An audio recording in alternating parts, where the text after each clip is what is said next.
Hi, my name is Bente, I'm the Norse Witch, and this week's video is about a requested topic. So first of all, thank you so much for requesting this topic. If you want to see a video on a specific topic, put the topic in the comments so that I know about it. But as I said, we will in this video discuss the whole topic of ethics and moral codes in witchcraft. Is there a moral code that every kind of witch or magical practitioner has to adhere to? Should there be one? Is there a line that we should never cross? What happens when we send out any baneful working? Does it come back to us? Let's discuss it. As always, this is all just my personal opinion because we cannot prove any of this. This is all just belief-based. This is extremely subjective. This is just my own UPG, my experience, my belief, because I doubt that we will ever be able to prove any of this. This entire topic is completely belief and experience based, so I can only discuss as much as I have experienced myself and tell you what I believe in. There will always be different opinions on topics like this. This is such a controversial topic, so this is just my experience. If you disagree, then feel free to tell me in the comments why you disagree and on what point in this video, because this will include multiple points. But just don't be mad about me for disagreeing with you, because that's just what happens with a topic like that. But without further ado, let's get into it.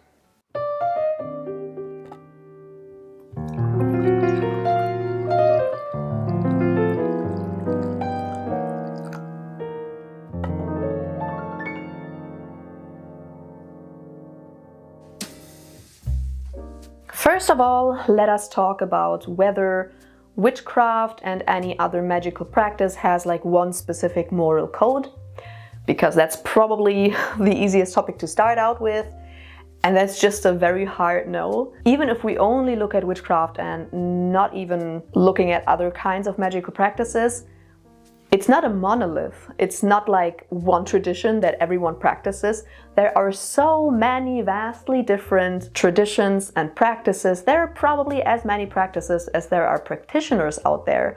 So, of course, not everyone adheres to the same moral code. It's not like we are an organized religion and we have a book of rules that we all abide to. That's just not how it works. Witchcraft is a practice.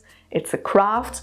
Everyone does their own thing. The only case where we could have one moral code is if we are, for example, initiated into a coven and that coven has a moral code, or we are part of some other tradition that does have a moral code that we have to adhere to. Then of course. But it's not like all witches and all magical practitioners have this one moral code that they go by. That's just not how it works. So that being said, should a practitioner have a moral code for themselves? Should we do baneful workings? Should we just try to stay with the light and airy and lovey part of the practice? Or are we allowed to also do baneful workings and darker shit? Some traditions definitely forbid all kinds of baneful workings. Does that make sense?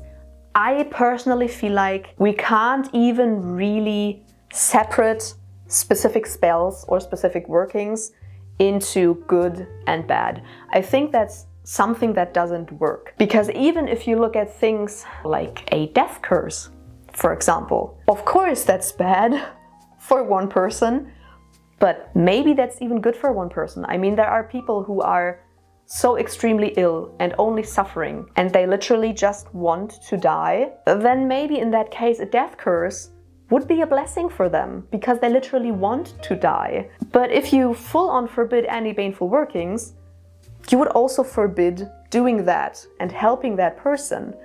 And looking at the other side of the coin, I always like to bring on the example of fertility magic and inducing a pregnancy. Because, for example, for me, and I know I'm definitely not alone with that, I want to never be pregnant. I never want to have children. But for another person, having a fertility spell put on them so that they get pregnant would be a blessing. They would love that, and it would be the best spell ever that you could ever put on them. For me, it would be a curse, a heavy, heavy curse. It would be hell for me. A death spell is usually seen as something extremely baneful, extremely bad. A fertility magic is usually seen as something very positive. You can't really divide them that easily. It just doesn't work because it always depends on the person that you put the spell on. So does it really make sense to forbid all baneful workings? I personally doubt it, simply because you can't really say what's baneful and not. There's even debate about which kinds of practices you would call baneful workings. Some people only call like curses and hexes and jinxes baneful workings.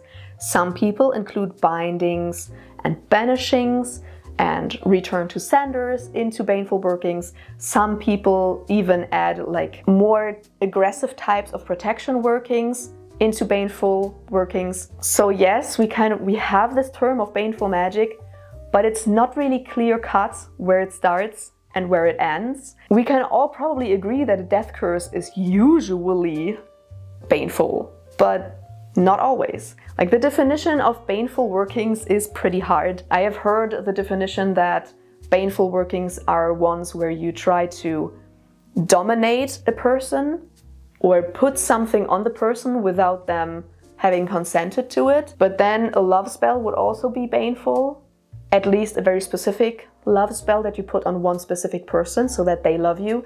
That would also be a baneful working then. So what even is a baneful working, really? Another great example is, for example, magic that I would do for myself, but that still affects other people. If I cast a spell to get a new job, someone else will not get that job. Is that a baneful working then? Because I'm harming another person because they are not getting the job, and maybe that was the only possible job that they would have been able to get. So now they are without a job and they will struggle financially because I put a spell out that made me get the job. Is that baneful? So yeah, it's not that easy. So that is why for me personally, forbidding all baneful workings doesn't make sense, because what is baneful to begin with? Anything that you send out can be harmful to another person. It's not that easy to try to not harm someone.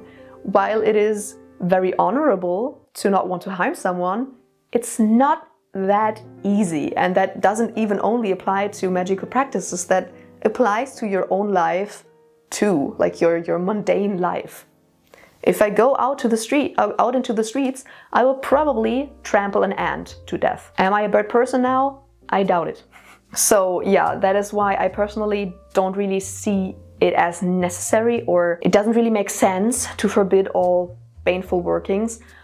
But that also doesn't mean that throwing hexes and curses left and right is totally okay, in my opinion, because I personally feel like there is so much weight to it and there is so much harm that you can do. If you try it, you should be responsible for that, and you should be able to take the responsibility and live with it if something really bad happens. Historically speaking, like if we look at historical cases, I think baneful workings were done if you needed it and not just out of fun. And I know there are people out there who are like hexing and jinxing and cursing people for fun, and I think that's like going out into the streets and slapping people in the face because you think it's fun. That's just, I don't know, that just shouldn't be something that you do.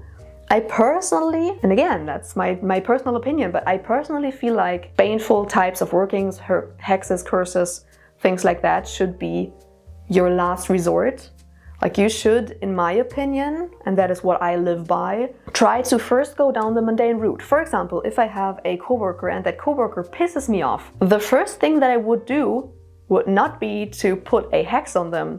I wouldn't even banish them as my first action. The first thing that I would do is to resolve that issue in a mundane way, like talk to my team lead about it so that they can talk to that person and have them stop their obnoxious behavior. Only if like all mundane solutions fail, then I would maybe banish them or do whatever kind of spell on them. But even then, there's usually another way that you can go down, so that you don't have to like curse or hex someone. I mean, banishing is one thing. You can just erase them from your life, banish them from your life. But you can even do even nicer things. Like there's usually always a nicer way to do it. For example, like going with that nasty coworker example, there is probably a way to put a spell on them in a nice way so that they get another job, so that they don't annoy you anymore. Because yeah, if they just annoy me, that's probably not a reason for me to curse or hex them. I just want to get rid of them. Of course, if that person is a rapist, that would be a completely different story. It always depends on this one specific case, and sometimes, a lot of the times probably, there's just a nicer route to go down than to jump to a hex or a curse. And I mean, that's not only the case for magical practices. That's not only the case for witchcraft. If I have an obnoxious coworker that annoys me to the core, I wouldn't go up to them and slap them in the face and punch them and tell them to fuck off. Probably the first thing that I would do would again be to go to my team lead or something. Witchcraft or other magical practices and mundane life aren't that separate. I mean, if you look at the ethics involved in it, it's exactly the same thing. It's just easier to do like a hex or a curse on someone than to slap them in the face, because they won't know, or they won't necessarily know, where it came from. So the only reason why in witchcraft it's such a big topic is because you can get away with it easier. But that doesn't mean that ethics and moral wise, it's better to do that. But now, yeah, that's more of like the moral and ethics way of looking at it. But of course, there are also a lot of people who wouldn't do baneful workings or who wouldn't put out any harmful kinds of workings simply because they believe that that will all come back to them and that will end up biting them in the ass. But is that the case? I know that some people actually go by the rule of 3, which basically says that anything you put out will come to you thrice. I definitely do not believe in that, but I also don't really believe that you will get everything back exactly the way that you put it out. Because I mean, how many awful people are out there who live a wonderful, happy life, and they are never punished for what they do. So I personally believe that this whole belief in everything that I send out, I will get back like one to one, like exactly the same way. I think that's a little bit naive. I think that puts a lot of the responsibility on like the universe, which I feel like it just doesn't work that way. It would be nice if it did, because then every kind of, I don't know, child abuser, rapist, any awful person would definitely get what they deserve. But do they? Definitely not always, not in all cases. So it definitely seems to me, in my own experience, to be not a one-to-one situation. What I personally believe in, though, is that you do get something back, but more in a way of, if I send something out, kind of like dominoes. The thing that I send out, it will affect something else, which will in turn affect something else, affect something else, affect something else. So it kind of starts a rippling effect, but it's very, very hard to control where that ripple effect ends up. So if I send out something, it's possible that that ripple effect ends up rippling back to me and biting me in the ass. Possible. But it's also, and that's something that I personally wouldn't want to live with, it's also possible that that ripples on to someone whom I did not intend to affect. Again, that's sadly the case with any working, not just harmful workings. That's also the case with workings that are not intended to harm anyone, like the job spell. The ripple effect that ended up getting me the job ended up getting someone else jobless. That is why I feel like if you do baneful workings and you want to do them, totally fine.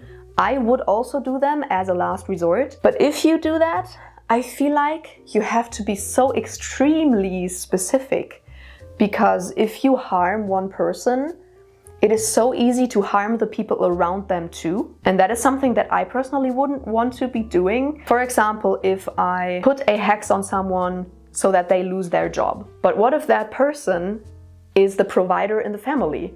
What if that person is the only one in their family that has a job and provides everyone financially? Now, if I put that hex on them and they lose their job, now the entire family doesn't have any money anymore. So in turn, I affected the entire family, although the rest of the family never did anything to deserve that. That is something that you have to think of beforehand and that you have to be okay with in case that happens.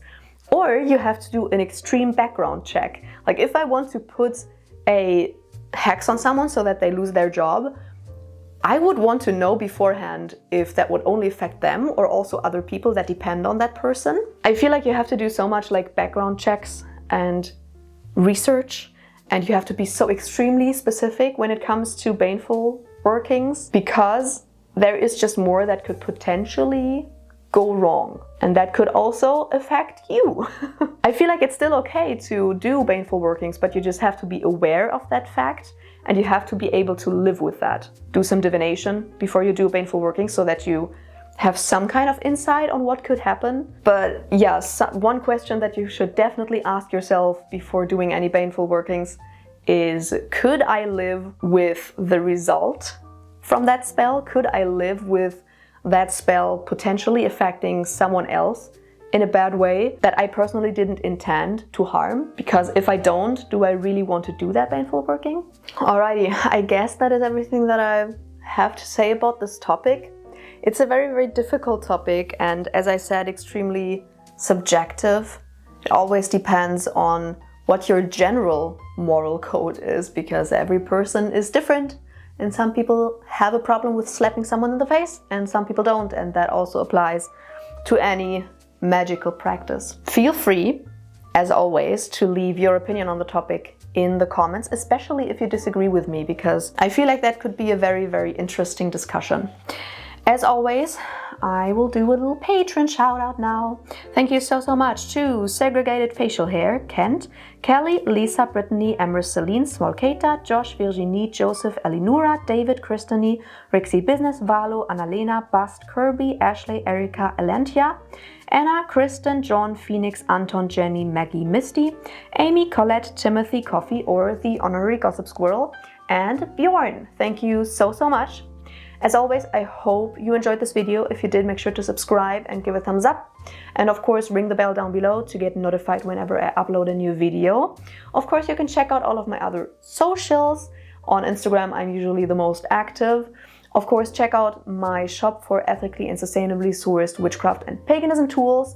And if you want to support me in another way, then you can check out my Patreon. And I will see you in the next video. Bye!